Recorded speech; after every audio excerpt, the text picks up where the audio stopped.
Hi guys. Okay, video ni Kak Phoenix buat khas kepada newbie yang tak pernah trade dalam platform MT4 dan juga yang tak ada basic trading.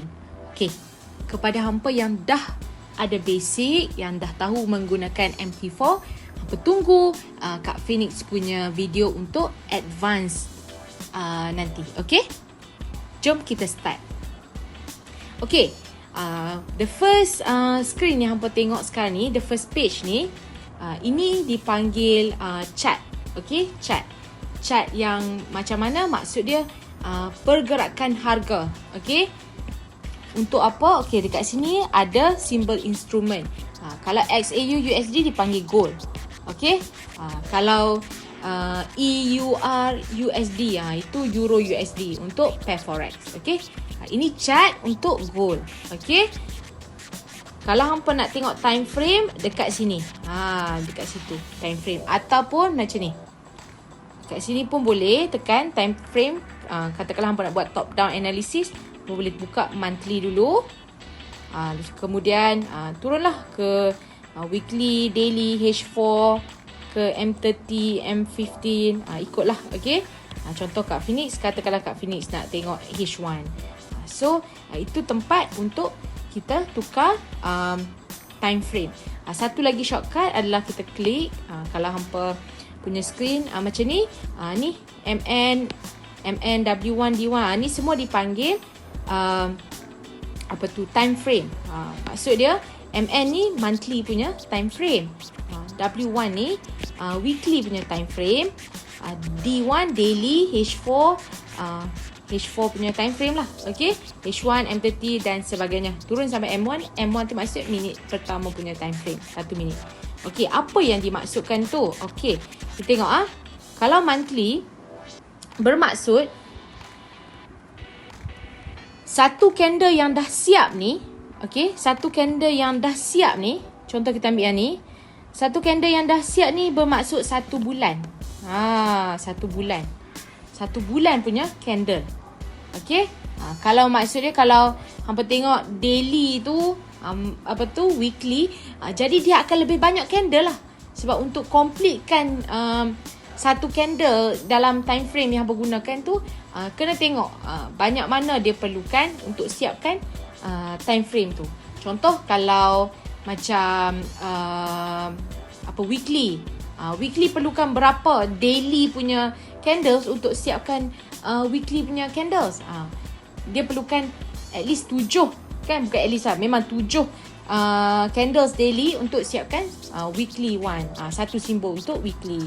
So kat sini kita tahu lah, dalam monthly ni, okay, maksud dia ni, dalam ni dia ada lebih kurang 4 weekly punya candles. Okay, untuk membentuk monthly. Tapi semuanya bermula daripada M1 lah. Okay, M1, M30, H1, H4 untuk membentuk candlestick. Okay, selepas tu ni ilmu candlestick. Okay, okay, kita tengok kalau price tu menaik. Okay, contoh, okay, Kak Phoenix buka macam ni lah. Okay, okay, kalau yang ni naik, okay, menaik, maksud dia price open dekat sini, open price dekat sini. Kemudian harga yang dia pernah pergi ke bawah adalah di sini, area low dia. Low dekat sini. Dan harga yang paling tinggi dia pernah cecah adalah di atas. Ni high. Okay, di sini dia tutup body dia, maksud dia close candles ni dekat sini, area sini. Close. Ni dipanggil open OHLC. Open, high, low, close. Ini kalau menaik lah. Okay, kalau yang turun pula, okay, Kak Phoenix katakan sini. Okay, kalau turun maksud dia price open dekat sini. Okay, price open dekat sini, open. Dia pernah naik sehingga area sini, high. Okay, Dan dia pernah turun sehingga area kat sini. Okay, low dia. Dan dia tutup dekat area sini, close. Ni untuk yang menurun. Ni OHLC. Ni apa tu? Hampa nak kena candlestick macam mana? Setiap pergerakan yang berlaku dalam candlestick tu, dia ada cerita dia. Okay, kita kena faham lah. Macam dekat atas ni, price buka dekat sini, open dekat area sini. Okay, area body yang bawah ni, dan dia pernah turun sehingga area sini. Tapi dia pernah capai ketinggian high dia dekat area sini. Sekarang ni body dia dekat area sini. Nanti kita tengok next month, kita tengok dekat mana body ni nak close. Okay, kalau kita menggunakan time frame monthly. Ni monthly. Okay, ini candlestick. Okay, kalau kita tak nak color black and white, kita boleh custom made dia. Tekan dekat ni, setting. Lepas tu, hampa tekanlah color. Okay, maybe hampa nak color green and red. Jadi dia dah tukar color lah. Okay, so ini adalah basic punya custom. Alright, apa lagi? Ni candlestick. Okay, kalau hampa nak tukar ke bacat, macam ni lah dia punya bentuk dia. Okay, ni bacat. Dia selalu Kak Phoenix guna untuk buat labeling dan juga untuk tarik Fibonacci. Fibonacci sangat membantu kalau kita guna bacat. Ni line chart. Kalau hampa nak kenal market structure ataupun nak tengok dekat mana, bacat membantulah. Okay, terutamanya kepada newbie untuk melihat trend. Okay, sebab dia tak nampak serabut sangat dengan candlestick tu kan. Jadi hampa nampak lah trend yang lebih clear kalau hampa guna line chart. Okay, ini line chart. So Kak Phoenix tukar balik kepada candlestick. Okay, apa lagi? Seterusnya, ni F ni, yang nampak F tu adalah indicators. Indicators contohnya, hampa tekan kat main window kan. Dekat sini ada macam-macam indicators. Indicators yang selalunya kita gunalah. Okay, salah satunya adalah moving average, RSI. Ada tak RSI? RSI. Apa lagi? Ikut MACD. Ikut kepada hampa punya trading style. Hampa nak guna indikator yang mana. Kalau hampa berminat nak guna RSI ataupun Relative Strength Index, just klik je. Okay, done. Terus dekat skrin hampa dia akan ada RSI punya indicators. Okay, let's see hampa tak nak RSI, hampa nak buang. Tekan balik. Lepas tu hampa pergi dekat F ni, simbol F ataupun indikator. Hampa tekan edit.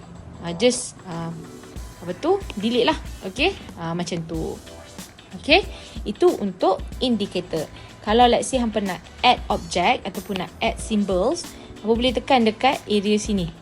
Situ, add object. Nampak tak tadi? Ni dia sebelah dengan indikator yang F tu, tepi dia tu, yang tu, add object. Contohnya hampa nak gunakan line line contoh macam ni kan. Hampa nak buat line untuk market uptrend kata. Okay, contoh hampa nak buat market uptrend, hampa guna line macam tu. Kan. Satu lagi line kita cari. Katakanlah kita buat ni. So kita dah ada trend line. Kan, kita dah ada trend line. Ni kalau kita tengok ni, kita percaya yang ni mungkin nak atas sikit. Ni ke sini. Nampak trend line dah kan? Minimum 2 touch. Ini untuk trend line. Kalau hampa nak lukis lah dalam MT4 punya chart. Okay, apa lagi yang berguna? Contohnya macam ni dipanggil apa? Horizontal kah? Okay, selalunya yang tu kalau hampa nak buat kotak-kotak lah. Okay, contoh nak buat kotak-kotak dekat sini ke untuk cari area support kan. Contoh hampa nak buat area support kat situ. Sini pun ada satu lagi area support yang kita boleh nampak. Sekejap.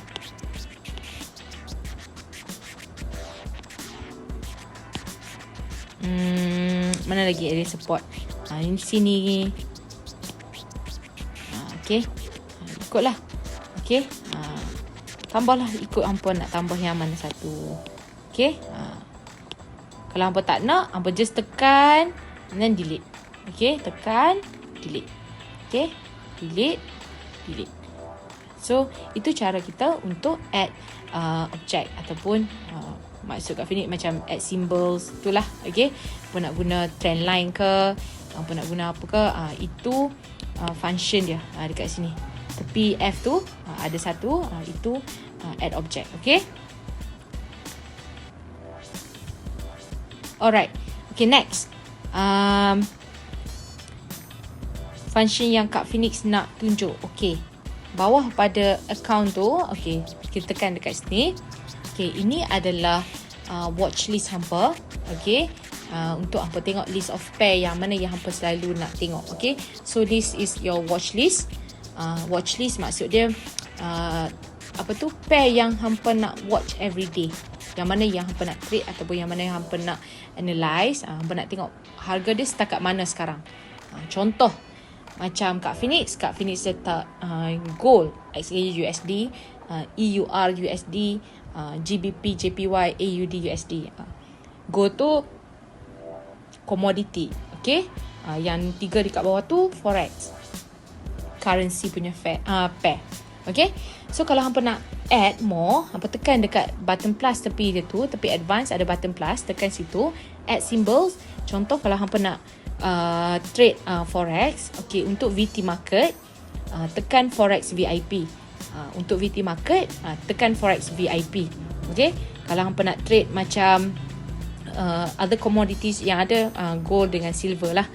Sebab kat watchlist Kak Phoenix dah add XAU USD. Jadi yang tu tak perlulah. Okay. Sebab dia dah ada. Jadi abaikan. Kalau Kak Phoenix nak tambah silver ke kata, Kak Phoenix boleh tekan silver. And then Kak Phoenix pilih XAG USD. Dia akan terus masuk dalam watchlist Kak Phoenix. Okay. Contoh kalau hampa tak nak watchlist tu, hampa nak buang, hampa tekan dekat sebelah account yang simbol orang tu, hampa tekan kat sini. So hampa boleh delete lah. Okay. Pair yang mana yang hampa nak. Yang ni Kak Phoenix tak pasti kenapa XAU USD kita tak delete. Mungkin dia memang dah automatic ada dalam tu. Okay. So kalau hampa berminat nak delete, hampa tekan je klik edit and then hampa boleh delete. Okay. Ini untuk cara untuk tambah pair ataupun cari pair. Okay. So let's say kalau hampa nak trade. Okay, sekarang ni kita buka time frame H4 lah kata. Okay. Ini function yang Kak Phoenix rasa penting, terutamanya kepada newbie. Inilah tempat untuk kita place order. Place order buy, place order sell. Inilah tempat dia. Okay. Ini tempat untuk kita place order.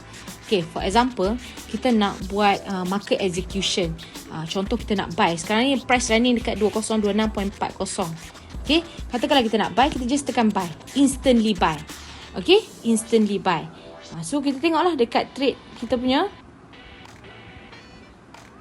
Okay, sekejap Kak Phoenix buka. Kenapa tak naik pula? Sekejap. Contoh macam sekarang ni. Okay. Kak Phoenix tengah running profit sebanyak tadi profit sekarang ni loss sebanyak 0.04. Tengok Kak Phoenix tepi ni kan.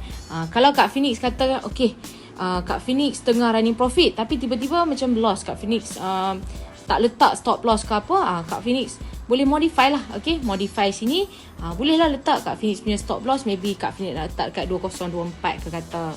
Kan, take profit maybe Kak Phoenix kata Kak Phoenix nak letak kat 2028 ke kata. Terus modify je lah. Okay, boleh terus modify dalam MT4.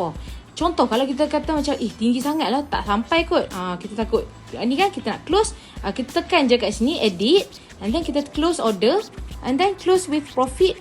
Tekan lah. Kalau close with loss lah. Okay.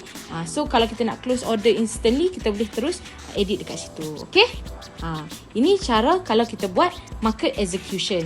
So market execution ni maksudnya kita tak tunggu price tu dekat mana-mana. Kita tak tunggu dekat area SNR, tak tunggu ni, kita terus masuk instant order. Macam yang Kak Phoenix tengah buat ni kan. Ni instant order. Okay? Maksudnya kalau Kak Phoenix percaya yang gold boleh fly sehingga area 2028, dan kalau dia tak hit stop loss Kak Phoenix dekat 2024 tu, jadi dia akan still running lah. Okay? Tapi kalau Kak Phoenix rasa macam mungkin dia takkan naik kot, okay, Kak Phoenix rasa nak tutup lah, just Kak Phoenix tekan close with loss ataupun close with profit lah kalau Kak Phoenix tak sabar. Okay, kadang-kadang kita nak close position sebab kita tak nak tengok lagi dah pair ni. Macam ni, sekarang Kak Phoenix tengah profit. Katakanlah Kak Phoenix nak close, walaupun Kak Phoenix dah tak target profit Kak Phoenix di atas, tapi kalau Kak Phoenix tak nak tunggu di atas dan Kak Phoenix rasa Kak Phoenix nak close, just tekan button close. So close lah position kita. Memang kita dah tak ada position tu. Itu adalah instant order. Okay, instant order ataupun market execution. Betul lah, market execution. Maksudnya kita tak tunggu pun. Kalau kita nak sell, kita tekan sell by market, terus kita sell. Okay, so itu market execution. Buy limit pula, maksud dia macam mana? Okay, maksud dia kita tunggu price tengah running dekat area sini. Kita rasa mahal sangat lah nak beli dekat sini. Takut nanti kalau beli ni atas sangat kan. Kita takut nanti kita terbuy high dan kita tersell low ataupun kita running with losses. So kalau hampa yang rasa nak tunggu market retrace balik ke bawah, hampa bolehlah place buy limit order, mungkin dekat area sini kan. Hampa tekanlah buy limit area sini. Bubuh lah dekat bawah ni SL. So kalau buy limit dekat sini mungkin area dalam 2002 2004 ke kata. Hampa punya SL mungkin dekat 2000. Okay, ini buy limit. Kalau hampa kata okay, harga dah terlampau tinggi, hampa takut hampa termasuk silap kan, hampa nak sell, hampa nak tunggu sell sahaja, hampa tak nak buy, hampa nak tunggu sell. Okay, katakanlah hampa place, hampa nak tunggu sell dekat area atas ni, hampa nak tunggu sell dekat area sini contoh. Okay, so hampa bolehlah letak sell limit. Okay, sell limit di area sini ke, contoh kan 2053 katalah. Okay, dan stop loss mungkin dekat area 2060 contoh. Okay, selagi price tu tak running dekat situ, hampa takkan dapat lah order hampa. Okay, kalau hampa rasa hampa nak tunggu buy jatuh baru nak buy, jadi hampa akan place buy limit order. Kalau hampa nak tunggu sell, maksudnya harga dah tinggi sangat dan hampa just nak tunggu sell je, so hampa just place order sell limit. Okay, market tu akan running, yang mana satu, kalau market tu jatuh buy dulu, hampa akan dapat buy. Kalau hampa place order untuk sell, hampa akan dapat sell kalau market tu dah fly ke area yang hampa target. Okay, itu buy limit dan sell limit. What about buy stop dengan sell stop? Okay, cuba tengok sini ni buy stop, sell stop. Okay, yang ni selalunya kita akan gunakan ketika news. Okay, contoh macam, okay, katakanlah okay, price kita running dekat area sini lah kata. Okay, katakanlah price tu tengah running dekat area sini. Abaikan yang tepi tu, katakanlah tak running lagi, tak keluar lagi market macam tu. Okay, katakanlah hampa percaya yang market akan naik. Okay, katakanlah hampa percaya yang market akan naik bila dia buat breakout dekat area resistance ni. Okay, so buy stop hampa adalah di area atas ni. Okay, atas tu. So kalau market tu pecah area breakout, dia buat breakout dekat area resistance dekat sini, so inilah hampa boleh place order buy stop. Okay, dengan harapan yang market tu tak akan jatuh ke bawah balik, dia tak akan retrace dan dia akan terus fly macam ni kan. Dia akan terus fly macam tu. So kalau yang letak buy stop order ni, dia terus instantly dapat. Okay, dia instantly dapat. Maksudnya kalau selagi price tu tak menjejak ke area situ, so hampa takkan dapat lah position order tu. Okay, kalau letak buy stop, dia mesti di atas. Buy limit kita selalunya tunggu di bawah. Okay, Buy stop ni normally area-area yang kita target breakout lah. Okay, area-area yang kita target breakout. Contoh kalau dekat sini breakout, resistance breakout, so dekat sini lah kita punya SL. Kan, kita buy dekat sini. Kalau dia jatuh balik, ni SL kita. So TP kita boleh lah kita target maybe dekat area sini, TP. Okay, tu kalau kita percaya yang apa tu, kita punya direction adalah ke atas. So selagi area resistance tak pecah, kita tak nak masuk. Kita nak masuk bila apa tu, price berjaya break resistance, dan confirmation dah ada semua, dia akan fly. So kita bolehlah put buy stop order untuk Q. Kalau sell stop order pula, contoh kita katakanlah dekat sini price tengah running dekat sini, okey. Lepas tu kita rasa okey, kalau price berjaya break area sini, okey, dia akan junam. Contoh. So mungkin kita letak kita punya area sell stop dekat area sini. Okey. Sell stop maybe dekat area 2026 ni. Dengan harapan kita kata okey, dia breakout area support, dia akan junam. Okey. Dia breakout area support, katakanlah kita percaya direction adalah untuk ke bawah, kita boleh letak sell stop dekat bawah pada situ, dan kita boleh letak SL dekat area support yang tadi dipecahkan. Kalau dia jatuh junam pun, kalau dia buat fake breakout, dia naik balik, kita boleh jaga kita punya account dengan put stop loss. Okay, so kita maybe boleh TP dekat area support bawah ni, macam itulah, 2000 ke, kan. So itu function untuk buy stop dan sell stop. Okay, stop loss ni maksud dia, okay, yang kita tengok ada stop loss kat bawah ni kan. Bawah pada sell stop ada yang tu 0.1, 0.01, semua tu itu dipanggil lot size. Okay, make sure hampa punya margin hampa besar lah kalau hampa nak trade dengan lot size yang besar. Okay, so contoh stop loss macam Kak Finik cakap tadi, stop loss ni katakanlah kita buy dekat sini. Contoh kita buy dekat area dalam zone ni. Okay, katakanlah kita buy dekat sini. Okay, buy dekat sini. Stop loss kita mungkin kita letak dekat area sini. Mungkin SL. Kalau kita, maksud dia selagi price tak jatuh hit SL kita kat sini, kita masih ada position tu.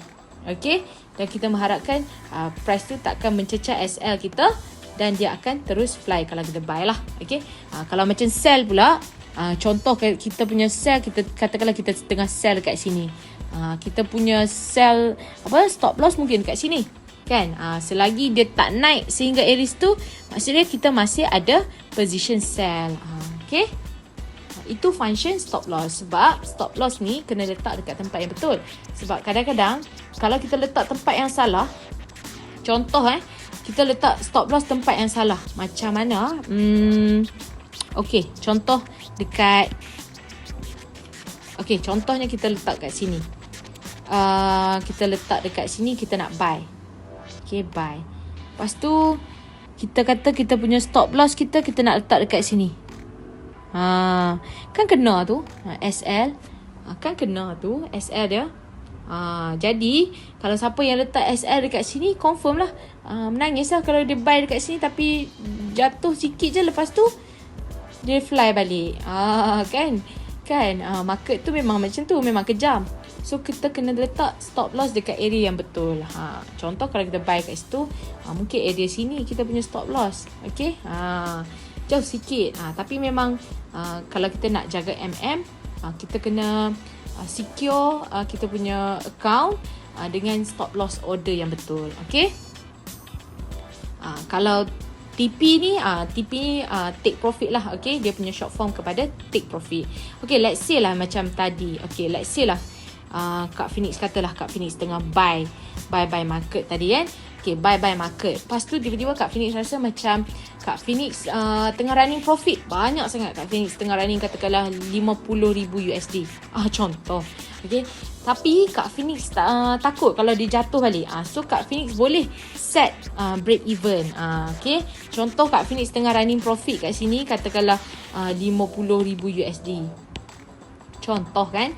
So dekat area stop loss ni Kak Finik bolehlah set price mana? Okay, kalau Kak Phoenix tengah buy, katakanlah Kak Phoenix buy tadi dekat area 2019 dan Kak Phoenix tengah running profit bila dia naik sehingga 2026. Okay, contohlah so Kak Phoenix boleh secure Kak Phoenix punya profit dengan break even. Maksud dia okay, katakanlah 2019 Kak Phoenix kata okay, contoh sebelum tu Kak Phoenix letak stop loss area Kak Phoenix dekat area bawah ni 2014 ataupun 2015. Okay, so Kak Phoenix kata sekarang ni dah 2026. Okay, dan 2014 ni jauh sangat, aku nak secure lah profit yang dah dapat. So kita naikkan stop loss area kita mungkin di area 2022. Maksud dia kalau price tu jatuh balik ke area 2022, kita masih ada profit. Okay, kita masih ada profit, tapi profit dia tak banyak lah. Okay, itu kalau kita nak set break even. Contoh, okay, maksudnya kita punya SL area ni kita dah kita dah gantikan dengan new area untuk kita secure profit. Selalunya ambil lah break even point supaya kita masih running with profit. Okay, itu area stop loss dan juga untuk break even point. Okay, apa lagi function yang penting? Okay, kalau kita nak kita tak nak tekan dekat plus symbol ni, kita boleh juga tekan dekat tepi add object tu. Yang sini pun boleh instantly sell ataupun buy. Okay,